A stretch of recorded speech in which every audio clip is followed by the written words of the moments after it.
Hello student, this is second video of the day. In this video we will understand what is evaporation. So evaporation is a process of change of liquid into vapors at any temperature below its boiling point is called evaporation, right?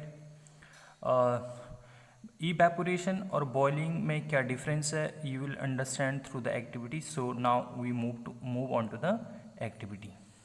So evaporation को समझने के लिए हमें ये activity को अच्छे से understand करना पड़ेगा। ये आपको लिक्विड के सरफेस पे कुछ लिक्विड पार्टिकल्स दिख रहे हैं, they are trying to go into vapour phase, right.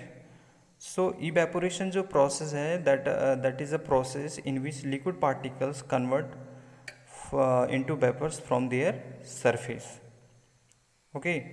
So this is called evaporation, and evaporation is a surface phenomena because the particles of surface only got enough energy to convert into vapors, and the particles of bulk do not get enough energy, so they are not trying to go into evaporations. evaporation समझने के लिए आपको इस activity को समझना पड़ेगा। इस activity में हमें दिख रहा है कि कुछ पार्टिकल जो है सरफेस पे हैं and they are trying to convert into vapors. So evaporation is a process in which liquid particles convert into vapor from the surface of the liquid, right? But before the boiling point, अभी तक इस liquid का boiling point reach नहीं हुआ है, ये boiling point पे नहीं पहुंचा है, but some particle from the surface got enough kinetic energy and they are trying to convert into vapors, okay?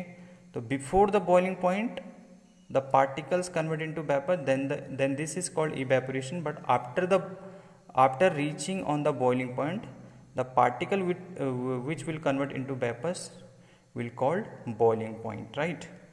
So boiling और evaporation में ये की डिफरेंस है कि जो boiling है वो बल्क फेनोमेना है, मतलब जो particles bulk of the liquid होते हैं they are also convert into vapors, but in case of evaporation only the particle of surface convert into vapors. That is why evaporation is a surface phenomena and boiling is a bulk phenomena, right? अब हम इसके factors affecting evaporation को पढ़ेंगे। तो factors क्या हैं जो evaporation को अफेक्ट करते हैं, कम और ज़्यादा करते हैं। तो पहला जो फैक्टर है that is surface area. For example अगर हम कोई वेट क्लोथ लेते हैं, अगर हमें उन्हें ड्राई अप करना है तो हमें उनको अच्छे से स्प्रेड आउट करना, मतलब उनके सरफेस एरिया को इंक्रीज़ करना है। तो अगर हम कपड़ों के सरफेस एरिया को इंक्रीज़ करते हैं तो वो जल्दी ड्राई अप हो जाते हैं। तो दैट मीन्स कि on increasing surface area rate of evaporation also increase. अच्छी खासी सनलाइट है, मतलब टेम्परेचर ज़्यादा है तो कपड़े जल्दी ड्राई अप होंगे, दैट मीन्स इवेपोरेशन भी इंक्रीज होगा, कि दैट मीन्स इवेपोरेशन इंक्रीज हो गया, ठीक है। तो on increasing temperature rate of evaporation also increase. लेकिन अगर वही ह्यूमिडिटी के डे में देखें हम तो उमस सी हो जाती है और कपड़े सूखने में टाइम लगता है, तो दैट मीन्स कि on increasing humidity rate of evaporation decrease.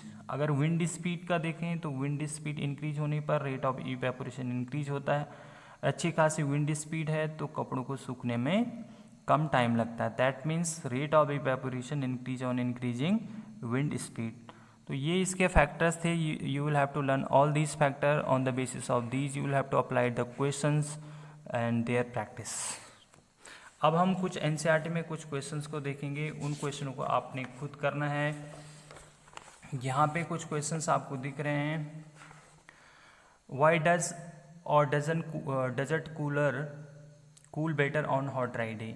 तो this question also on the basis of evaporation, तो you will have to do the answer of this question. Second question है how does the water kept in an earthen pot become cool during summer, ठीक है। Why does our palm feel cool when you put some acetone, petrol or perfume on it, ठीक है। तो ये भी हमें करना है। Why are we able to sip hot tea or milk faster from saucer rather than a cup, क्योंकि यहाँ पे सरफेस एरिया अप्लाई होगा और आपको पता है more the surface area increase होगा तो रेट ऑफ इवेपोरेशन इंक्रीज होगा, ठीक है। And what type of cloth should we wear in summer, तो यहाँ पे white type of cloth we wear in summer.